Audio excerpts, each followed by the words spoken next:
Good morning, everyone. Welcome to Advocates for Angels, Monday Morning Facebook Live. I'm Valerie Abrahamian, the IEP Navigator, and I help parents receive the IEP and special education program their child needs to thrive both in school and in life after high school. So, I want to give a really exciting announcement that I'm so happy about. The Keep Infusionsoft, they're doing a campaign, and it's called Big Grit. And they have invited me to be their first entrepreneur story for their Big Grit campaign. It is launching as we speak, 10 o'clock right now this morning Pacific time. So it's launching now. So if you are on the campaign, or not just the campaign, but on the Keep email list, if you have Infusionsoft, you should be getting that now. And it's really exciting because they have reached out to entrepreneurs to tell their stories about their business, how we've kept going through the pandemic, and just how entrepreneurs have to have a very persistent nature and be strong and stubborn and never give up, even no matter how hard the times get. And as we all know, everyone's been significantly impacted with the pandemic, as well as all of our children in special education. I was able to raise awareness and talk about our kiddos in special ed and how our broken special education system continues to let our kids down each day, and continues to even now as we start back moving back into cohorts, and schools are beginning to open up slowly here in California. Other states across the nation have gone back in a hybrid model, not so in California. So that's where we're at today. So this morning's Facebook Live is entitled "Our Kids Deserve an Education Just Like Any Other Child." Parent advocacy means ensuring your child is treated with dignity and access to the supports and the services they need to learn. So parents, so much of special education does not treat our kids with dignity, segregates our kids, treats them like less than the other general ed kids. They don't get access to general education. They don't get access to typical developing peers. They are segregated in small groups, or even in our as we've experienced virtual schooling in these breakout rooms. I've seen so many of kiddos. Here's the rest of the class in the virtual schooling, and then the special ed child goes into a breakout room with the aide. That's segregation. To take your child away from the general education or the class, even if it's a special day class. Now, as long as they are getting the instruction from the teacher, and then everybody's going to a breakout room with their aide or with a small group, okay, that's good teaching. But if your child is not hearing everything that the rest of the class is doing, they shouldn't be pulled away to go to a breakout room with the aide. That's segregation. So that's just one example. So what I want to talk to you about this morning is I'm just continuing to want to coach parents on what to do in this situation with virtual schooling, how to protect your rights, and how to prepare as we move back into school, the brick and mortar school building. And as I've been talking about since March, since school is closed, is how do you hold your local school district accountable for your child to continue to receive an equitable special education program? So I'm going to dig a little deeper into that this morning. So I'm going to start out with a story, because I think the stories paint a good picture, and you'll probably hear a lot of your situation in the stories. That's why I tell the stories, because we're all the same parents. We all experience many of the same things and have the same problems with our child's special education service, IEP, and just advocating in IEP meetings. So I'm going to tell you the story. I'm going to change his name. I'm going to call him Timothy. So Timothy is a young boy, 7 years old. He's nonverbal with autism, and he's in a special ed classroom.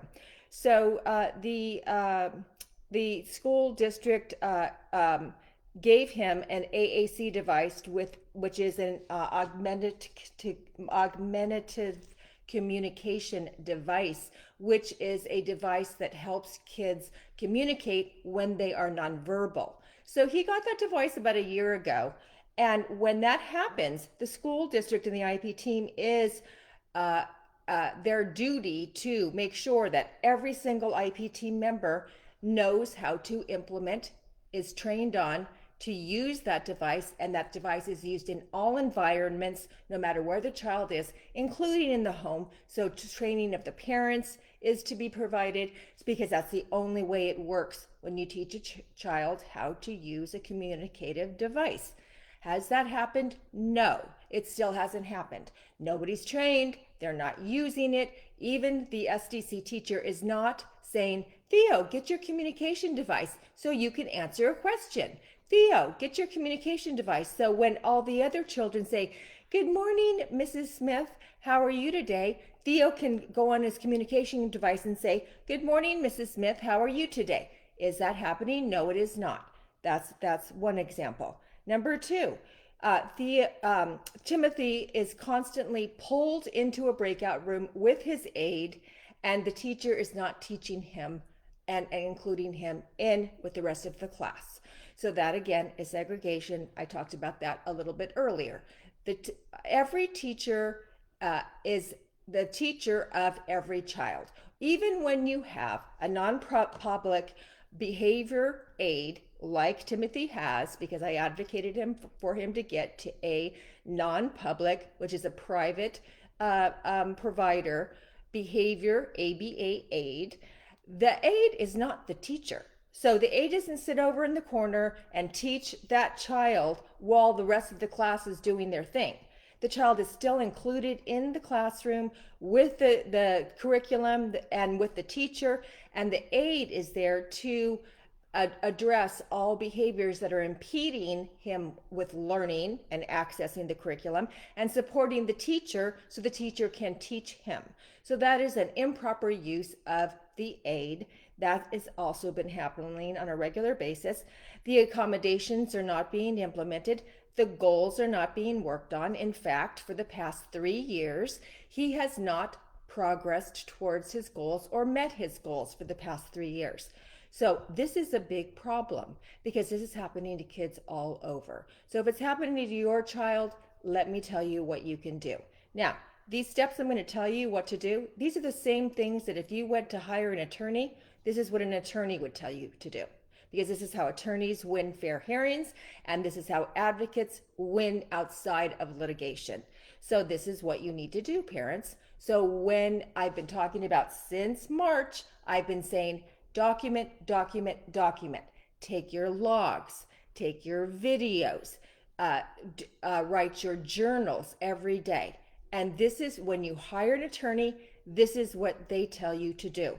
So let me talk about logs. What does that mean, logs? Okay, so if you're in my monthly parent brigade, I have the logs, the templates for the logs in my parent brigade.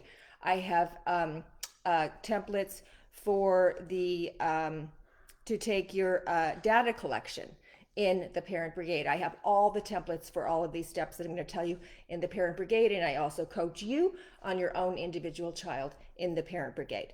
So a log means that every day that goes by, you are taking a log on what your child did that day in virtual schooling, and if they were successful, if they were not successful, if they had a tantrum, if they got up and walked away from the computer 10 times and you had to go get them and put them back, if you had to sit next to them the entire time and prompt them to stay on task, help them get on the technology, go to each link, whatever you had to do, you're logging in what happened that day. These are facts. This is evidence. This is your a paper trail so that you can give a good legal defense on why your child isn't receiving a free and appropriate public education. So that is your daily journal. A log is when you are writing down every time you email someone, every time someone emails you, and a little blurb on what basically was the content or the subject and the issues of that email. So you're keeping a log on all communication. If someone called you, you keep a log that who called you, what the discussion was. So you keep a log on all communication regarding your child's IEP. That is also a paper trail. That is also evidence. The next thing you want to do is start videotaping your child. You're in the home. You get to videotape your child. Now they don't like it if you get other kids' faces on the videotape, because then they're going to say that's illegal. You can't videotape other kids' faces. So just make sure you don't get the other kids' faces in the video, but you're videoing your child to show. That is such strong evidence. They cannot argue with when they see on a video that your child isn't accessing the curriculum, that you have to sit there next to your kid and be the one-on-one aide, and that you have to be the aide, the teacher, the speech and language pathologist, and so on and so forth, because you're videotaping it, right? No argument. There it is in black and white on a video. So videotaping, those three things are going to help you win. If you haven't been doing that since March, as I've been going, I must have said it, I don't know, hundreds of times in all my Facebook lives, all my town hall meetings every Wednesday night, reminding parents, do this. It's a pain in the butt. You guys got a lot of stuff on your plate right now. But if you want to win in addressing what your problems are with your kiddos' IEP, these are 3 steps are going to help you win. Okay. So the next thing you need to do is you need to ask for your child's CUME file, which is their records, their educational records. You need to get their CUME. Okay. Why? Because you need to find out where your child was prior to the closure and where they are now. I've been talking about that too since March. Ask for an academic achievement test, I've been saying. So when you get the CUME file, you're going to go back to the last psychoeducational assessment that was done on your child, and you're going to look at all their academic achievement scores in that test. It's going to be on everything. It's going to be on reading, on writing, on reading fluency, on reading comprehension, on gross motor skills, on behavior, on all areas of academics. Okay, so then what you're going to ask for now, if you haven't already, if you've been listening to me, you have already, but if you haven't, you're going to ask for a new assessment be done on your child now so that you can get accurate present levels of performance.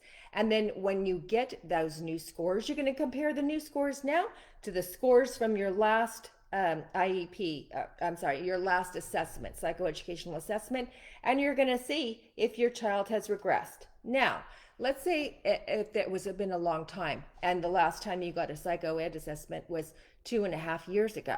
That's quite a long time. So if that's the case, you still want to do it though.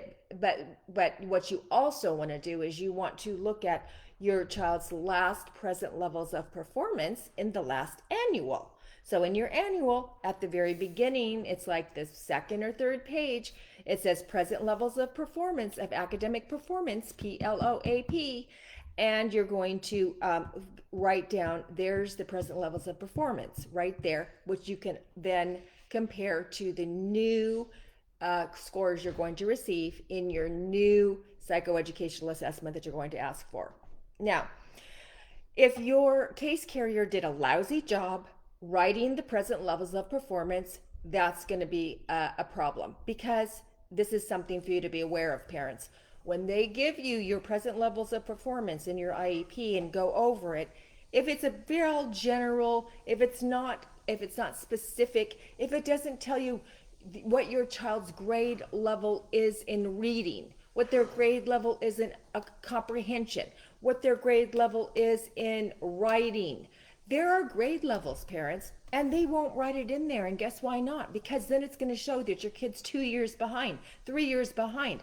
You have to make them write it in. You have to say, Oh, I noticed that there's no grade level in the comprehension present level. Can you please write that in for me?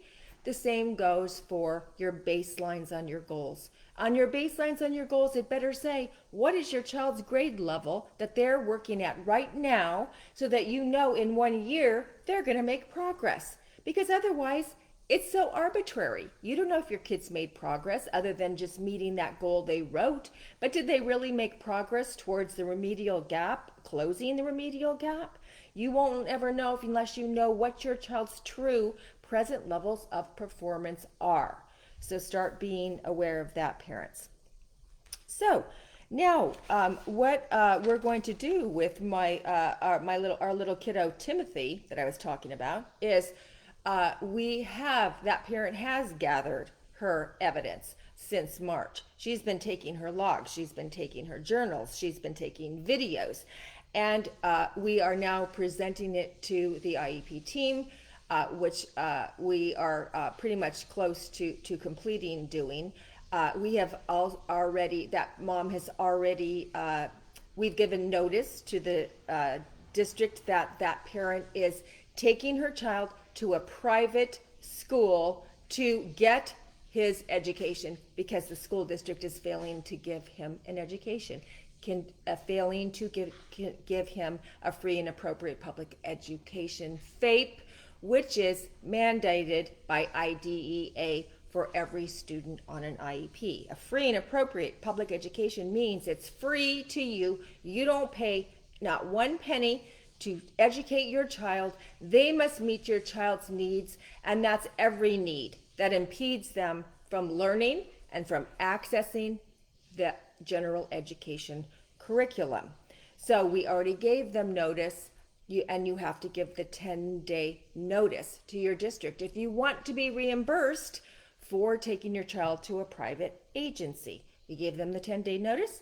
The mom started taking her child to the private school where they know how to teach kids who are nonverbal, and he's loving it, and he's making progress, and he's learning, and he's happy, and he's already got so much growth already because these people know what they're doing. Now, how do we address the public school in what's happening there? So we're going to ask to be reimbursed for the cost of the private school that the mom's taking him to, but also this is only a part-time thing. It's not a full day thing. It's kind of like it's tutoring, but it's not tutoring because it's full education, but it's not a full day. It's not going to be his actual education day. So we're still involved with public school. In the meantime, while he's getting what he needs at the private agency, we're continuing to advocate with the school district to train that teacher on how to teach a child with autism. That's in evidence-based practices, which means positive behavior interventions, so they know how to address his behavior. We're holding them accountable for making sure that everyone is trained on the AAC device, the communication device, and bringing in a specialist to make sure that's done. I wrote a compliance complaint on the fact that the goals and the accommodations are not being implemented, and I'm pretty darn sure that they're going to be found out of compliance and to violating the IEP by not implementing the goals and accommodations and for failing to meet goals over the past 3 years for this kiddo. And very soon, this case is going to be much, much better because we're addressing the issues according to your parent rights that are allotted to you under the California Education Code. And if you're not in California, it would be your state education code, but the federal code or the federal regulations, which is IDEA, the Individuals with Disabilities Education Act. So in following up with those things, parents, is talking about the 7 steps that I teach in my parent brigade. So I not only teach parents and assist them with all those things I just talked about with you, but I also have my 7 steps that I have created over 23 years of advocating, attending more than 3,000 IEP meetings. And I've developed 7 simple steps that I teach parents how to advocate and how to win, which are the same 7 steps that I use. And those 7 steps are, which I've also been talking about since March of this year when school is closed. The first step is the parent agenda. You're going to write your own parent agenda for your IEP. Okay, and there's a special way you write it, and I teach that in the parent brigade. And there's a special way that you implement it at your IEP meeting. Otherwise, they'll just look at it and go, oh, how nice, look, the parents submitted an agenda. Okay, let's move forward with our agenda. Let's go. That's what they'll do. If you don't know how to enforce your rights at your IEP meeting. The step number 2 is the partial agreement. The partial agreement is what your partial agreement to your IEP that you just had. So a partial agreement means that you're going to list, I agree to move forward with my IEP, but I disagree with 1, 2, 3, 4, and you list out the things you disagree with. That's a partial agreement. And that is a legal step that you can take to make sure that your disagreements are very well documented so you can continue to advocate to make sure those areas are addressed properly and you don't have those problems anymore. That's how you get your problems fixed, parents, is you make sure that they know, documented very strongly in a partial agreement, what you are in disagreement to in terms of your IEP meeting. Step number 3 is a prior written notice, a PWN. So after you write your partial agreement, the district is going to respond to you with a prior written notice, and they're going to say, we received your partial agreement, and we're going to grant you number 2. We're going to grant you number 3, but we're disagreeing, we're denying number 1 and number 4. And that's what the PWN is going to say. So now you have some things taken care of, but you still have a few disagreements at hand. Step number 4 is you're going to respond to that PWN with your parent letter. And your parent letter is then going to continue to advocate for the things that they continue to deny. And then you're going to list out your evidence of why they should approve and grant your requests for those other things that are still in disagreement. Step number 5 is if you don't get a resolution on those things that you're still in disagreement with the next PWN they give you in response saying, well, we're still denying you. Then step number 5, you're going to ask for an informal dispute resolution meeting. And it's called an IDR, informal dispute resolution, and with your director of special education or your SELPA director of special education. And you're going to go and you're going to lay out your case with your logs, with your data collection, with your journal, and with your videos, with your IEP, with your scores that you found on here. Look at this, you're not meeting the needs of my child is not progressing. Here's the proof, here's my evidence, so that you have a sound legal argument. And then you're going to learn how to negotiate, which I also teach in my parent brigade, how to negotiate with the director to compromise and meet in the middle so that you're happy and they're happy. And you learn how to do that because it's very important. They're not just going to hand you everything you want on a silver platter. You got to learn how to negotiate with the director, and then you can come to an agreement, hopefully at that informal dispute resolution meeting. If you do not come to an agreement at that IDR, you're going to then write a complaint with your state Department of Education. And I also teach parents how to write a state complaint. You also might need to write a complaint with OCR, the Office of Civil Rights, under ADA 504, the Americans with Disabilities Act. Many times some of these violations fall under ADA 504, Americans with Disabilities Act. And then there's one more step that you might be taking, and that might be a settlement agreement, because in your informal dispute resolution, your director might say, well, I'm going to write a settlement agreement that shows what we've come to, the resolution we have agreed upon. It's going to be in a settlement agreement, which is document outside of the IEP meeting that is a legal document that says that you and the director have agreed blah blah blah blah blah on whatever it is you came to your resolution on, and it's outside of an IEP meeting. And there are also many things that you need to learn how to make sure that you don't get ripped off in that settlement agreement, that you don't sign away all your rights, because they'll stick all this language in there that you're going to waive your rights all the way back till the first day that your child started the school district, if you don't know how to also negotiate with your director on your settlement agreement, which I also teach in the Parent Brigade. So those are my 7 steps that I teach in the Parent Brigade, along with everything else that I just talked about. So as we're moving back into the brick and mortar school building, parents, please ask for your assessment, because if you don't know where your kid is now, you are not going to start off back to school in a good place, and your child's going to continue to not progress. Your child's going to continue to have the same IEP, and none of your issues are going to get addressed, because you have to have the evidence to show why the school district isn't providing your child a free and appropriate public education. So I hope you have learned something today in this Facebook Live this morning. Please like and share this Facebook Live so we can help other parents that are looking for help and struggling right now with their child's IEP, and just really frustrated with their child continuing to regress. We've been out of school now 8 months.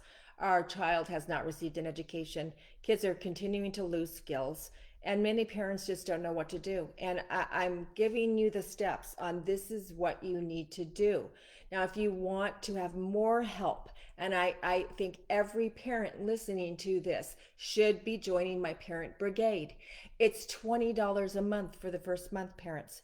$20 a month to be able to start learning how to get success, how to get a win with this IEP game, how to get them to say yes, to hear you on what your child's problems are, and actually do something and take action on to help your child. It's $20 for the first month, parent. I'm doing it because I want to help parents. No other advocate across the nation is going to talk to you for $20, but I want to help parents. And I also want, this is really my biggest mission, is that they are dismantling IDEA, and they are dismantling our rights, parents. That's what's happened over the past 8 months. Our rights have been violated every day across the nation. Our parent rights have been violated. And I want parents to stand up, and I want them to be empowered, and I want them to learn how to enforce their rights to stop the dismantling of IDEA, which is continuing to occur. And if you don't know how to go back to the brick and mortar school building, or if you're still in virtual schooling, if you don't know or take action, your child's going to continue to regress and not receive their IEP supports and services. So thank you, parents. Please like and share, as I said, this Facebook Live. And I will see you next Monday for my next Facebook Live. Take care, everyone.